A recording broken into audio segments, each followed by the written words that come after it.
Terus ini saya potong-potong. Banyak sekali di tulisannya Leonardo da Vinci itu yang pakai kalimat he who. He who itu dia yang kata sambung ya, bukan yang singkatan dari sayang. Nanti dia yang kamu artikan dia yang. He who possess most must be most afraid of loss. Oh, itu pelajaran luar biasa dari Leonardo da Vinci. Ia yang punya paling banyak biasanya punya rasa takut kehilangan paling besar. Kalau ini sederhana sebenarnya. Kalau yang kamu miliki banyak, takut kehilanganmu pasti lebih besar. Ini nasihat buat kita. Hidup kita jangan tergantung pada kepemilikan. Kalau hidupmu tergantung pada kepemilikan, maka hidupmu akan diwarnai oleh rasa takut kehilangan. Jadi, kita kan sering menghubungkan diri kita dengan sesuatu di luar diri kita dengan kata-kata memiliki atau kata-kata punya. Aku sekarang punya pacar loh. Itu alamat kamu akan berhadapan dengan ketakutan kehilangan pacar. Yang tidak punya pacar, tidak punya ketakutan kehilangan pacar. Ya. Salahnya di mana? Salahnya di relasi yang kamu sambungkan dengan pacarmu tadi loh. Salahmu sendiri pakai kata-kata punya, pakai kata-kata memiliki. Wong sudah bolak-balik dibilangin pacaran itu tidak mesti memiliki. Kamu masih memiliki terus. Ya, kalau memiliki kamu akan berhadapan dengan monster yang namanya kehilangan. Ya. Oke ya. Ya tergantung strategimu lah, gimana caranya kalimatnya biar tidak punya atau memiliki. Aku sekarang apa ya? Yang tidak punya gitu loh. Aku sekarang ada pacarnya loh. Ada pacarnya. Oke, ya pokoknya jangan dianggap memiliki lah. Emangnya pacarmu itu milikmu kan tidak? Iya. Ya kalian sedang saling membantu berdua, bertukar fungsi, bertukar manfaat. Tapi jangan poses. Harta juga begitu. Aku sekarang punya laptop. Ini laptop milikku loh. Ya sudah, kamu akan berhadapan dengan pada saatnya kamu akan kehilangan laptopmu. Oke, sehingga kalau laptopmu error, rusak, kamu sedihnya luar biasa karena ini kemarin milikmu. Itu yang agama menasihati kita, wanti-wanti jangan tergantung apapun selain Allah. Karena pasti kamu akan takut dan akhirnya kecewa. Karena semua yang selain Allah pasti akan meninggalkanmu, jenisnya apapun. Jadi kalau ingin hidup tenang, kurangi keterikatan dengan apapun. Harta, keluarga, anak, istri, dan lain-lain. Bukan berarti nggak boleh dekat, nggak. Yang ngelarang dekat siapa? Jangan terikat. Terikat itu nama lainnya tergantung. Biasanya mengujinya dengan kalimat kalau tidak. Kalau tidak kamu, aku ndak. Kalau tidak ada kamu, hidupnya gelap. Kalau tidak laptop ini, aku ndak bisa kerja. Kalau ndak ngerokok, pikiranku bunek. Itu ciri-ciri ketergantungan. Begitu ada kata-kata kalau tidak, berarti kamu tergantung. Ada poses di situ dan punya potensi kamu kecewa dan kehilangan. Kecewa, kehilangan, rasa takut, kumpul semua di situ. Dinasehati oleh Leonardo da Vinci, he who possess most must be most afraid of loss. Maka yang paling gelisah dengan kehilangan, kalau harta ya orang kaya. Orang yang lebih kaya dia lebih takut kehilangan. Sementara yang lebih tidak punya apa-apa, takutnya lebih sedikit, mau takut kehilangan apa, mau tidak punya apa-apa. Ya, logikanya sesederhana itu. Makanya jangan mudah tergantung. Terus yang kedua ini, he who think little Ersmas. Ini kebalikannya. Selama ini kan kamu merasa bahwa kalau banyak mikir banyak salahnya. Ndak, katanya Leonardo kebalik. Justru kalau kamu jarang mikir kamu akan sering salah. Kenapa? Kamu ndak terlatih berpikir. Jadi justru ndak apa-apa kamu berpikir keliru ya nanti diperbaiki. Berpikir salah ya nanti diluruskan, dibenarkan. Berpikirlah terus, ndak masalah.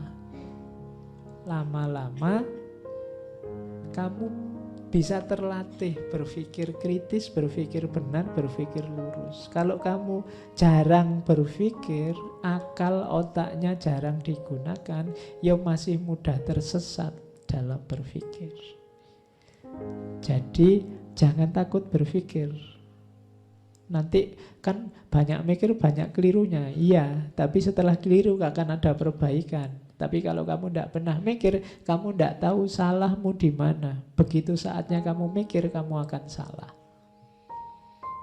Jadi siapa yang berpikirnya sedikit, justru punya potensi salahnya besar. Jadi tidak usah takut berpikir. Berpikir saja. Berpikir itu fasilitas yang diberikan oleh Allah dan luar biasa. Berpikir itu punya ciri kebebasan yang hakiki. Tidak ada orang yang bisa dihalangi saat dia berpikir.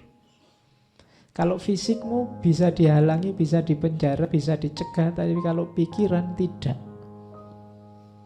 Kamu ingin apapun, kamu punya maksud apapun, kamu menggambarkan, menjelaskan apapun, kalau itu adegannya dalam pikiran, tidak masalah.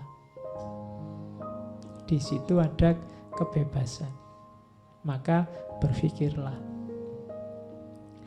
Kemudian ada lagi, nah gandengannya mikir itu ngomong, he who truly knows has no occasion to shout.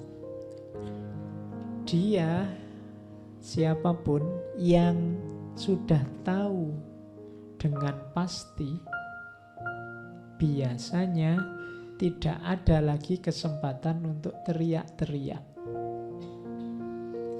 Orang yang masih ribut dengan kebenarannya, biasanya dia masih belum terlalu yakin dengan kebenarannya. Orang yang masih sibuk ingin menunjukkan salahnya orang lain, biasanya itu dilakukan dalam rangka menegaskan benarnya dirinya. Kalau dia masih butuh ingin menegaskan benarnya dirinya, sebenarnya dia belum terlalu yakin dengan kebenarannya sendiri. Jadi he who truly knows has no occasion to shout. Kalau kamu sudah tahu kebenaran, biasanya kamu tenang, tidak ribut. Pokoknya aku tahu sendiri kok, kamu mau ngomong apa terserah kamu. Aku sudah ngerti yang sejati. Tapi kalau kamu masih ribut, masih pingin tahu salahnya orang lain di mana, karena yang benar itu aku, biasanya kamu masih butuh justifikasi dari kebenaranmu yang terletak dalam salahnya orang lain. Nah ini kita harus hati-hati dengan kebenaran yang kita miliki, karena kadang-kadang kita itu kan sibuk nyari kesalahan orang lain. Itu sebenarnya ciri bahwa kita belum terlalu yakin dengan kebenaran kita sendiri. Kalau kita sudah yakin mantap dengan kebenaran kita, biasanya kita tidak butuh lagi penjelasan bahwa orang lain lebih buruk, lebih salah dari kita. Bahwa orang lain yang keliru dan kita satu-satunya yang benar. Kalau sudah yakin ya sudah. Kamu yakin benar bahwa pilihanmu paling cocok, atau kamu yakin bahwa di kampung ini yang paling ganteng aku misalnya, itu kamu kan sudah tenang. Tapi kalau kamu masih nyari, loh itu kan lebih jelek, itu kan lebih jelek, itu menunjukkan kamu tidak terlalu yakin dengan kegantenganmu. Kami masih butuh untuk dijejer orang yang lebih jelek untuk menegaskan bahwa kamulah yang paling ganteng. Jadi ini boleh kamu jadikan rumus, bahwa yang masih ribut untuk mencari siapa yang salah, kemungkinan dia masih belum terlalu yakin dengan kebenarannya sendiri. Kalau dalam tradisi filsafat Islam, ilmu kalam, ada istilah sukunun nafas. Sukunun nafas itu tenangnya jiwa. Jadi di antara parameternya kebenaran itu sukunun nafas. Kalau kamu sudah nyampe pada terminal kebenaran, jiwamu tenang. Sudah tahu aslinya, saya tenang sudah. Tapi kalau belum, masih mencari-cari justifikasi pembenaran, biasanya masih belum tahu. Terus yang panjang, he who does not go beyond his master is a poor pupil. Jadi siapa yang masih belum bisa melampaui gurunya, dia adalah murid yang jelek. Nah, ini Leonardo da Vinci loh ya. Berarti misimu sebenarnya adalah kamu harus lebih pinter, lebih cerdas, lebih luar biasa dibandingkan guru-gurumu. Kalau hanya sama, itu pun tetap dianggap kamu murid yang jelek.